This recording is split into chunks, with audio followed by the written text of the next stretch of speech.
Good afternoon, Conference. Although I'm proposing this motion from a PE teacher perspective, I feel it has wider ramifications in our school communities and wider society in general. In fact, maybe this motion should not be just restricted to PE teachers, but for all relevant staff. In recent years in the world of professional sport, we have unfortunately witnessed massive cardiac arrests by professional athletes. Fabrice Muamba played for an English football team called Bolton Wanderers. He collapsed while playing on the pitch on March 17, 2012 due to a massive cardiac arrest. He was only 23 years of age.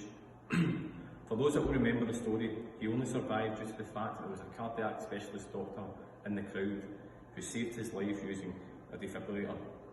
Most recently, we will all remember as well that the Danish footballer Christian Eriksen, who collapsed during last year's Euro Championships.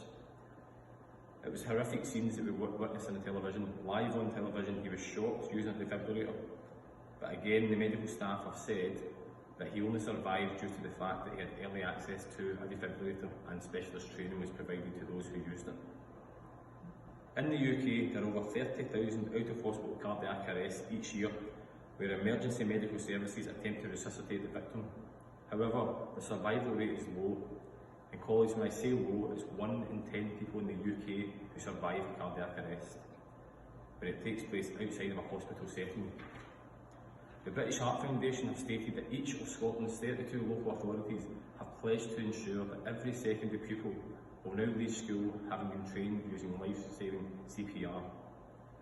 This is great, and it's being done through various courses like Sportskeeper UK, St Andrews First Aid and the Duke of Edinburgh programmes. While this training is a great idea, and we're all proud of our young people who are taking part in it, it will increase the confidence of our pupils in how to deal with an emergency situation when they go into the world, which can have a positive impact on the society. I asked what the point of this training is to be done if all the life-saving equipment is not made available in our schools to save those in the school community. This is a situation in my own school in Glasgow. We do not have a defibrillator on site. In fact, I believe the closest one would be at a local Tesco in the area. For every minute that a cardiac victim does not have access to a defibrillator though, the odds of survival drop by 10%. I will say that again. For 1 minute of not having access to it, 10% is taken off the survival rate. On the Scottish Government's website, it states, "Our overarching aim of Scotland's out-of-hospital cardiac arrest strategy is for Scotland to become a world leader in response to out-of-hospital cardiac arrest by 2020. Obviously this has taken a dent as a result of the pandemic, but they've got aspirations to actually achieve this. The aims underpinning this are to increase the survival of all cardiac arrests out with a hospital by 10% within 5 years and to train 500,000 people in cardiopulmonary resuscitation. This is a welcome approach by the Scottish Government, as the UK perception towards first aid is not as good as our European neighbours. The 8% survival rate that we currently have in the UK for cardiac arrest are okay, but not when compared to global stats. Yet it could be much higher with the right training and, more importantly, accessibility to the right equipment. Worryingly, research conducted by the Resuscitation Council found that less than half the bystanders in the UK would help or know how to help someone who collapsed in the street. This is substantially lower than other areas with comparable demographics. For example, in CPR rate in Norway, it would be 73%. In the areas of Holland, 60%. When you consider the sheer volume of people that some of our schools have every day, it makes sense that we have well prepared for each eventuality, as much as we can.